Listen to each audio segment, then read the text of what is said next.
కులాల కోసం గుంపులు కడుతూ మతాల కోసం మంటలు పెడుతూ ఎక్కడ లేని తెగువను చూపి తగువుకులేస్తారే జనాలు తలలర్పిస్తారే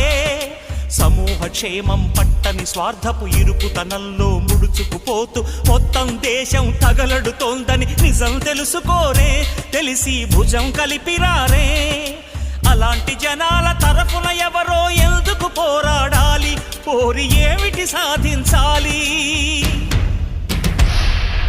ఎవరి కోసం ఎవరు ఎవరితో సాగించే సమరం ఈ చిచ్చుల సింధూరం జవాబు చెప్పే బాధ్యత మరచిన జనాల భారతమా ఓ అనాథ భారతమా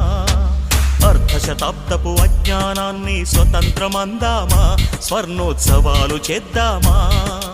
ఆత్మ వినాశపు అరాజకాన్ని స్వరాజ్యమందామా దానికి సలాము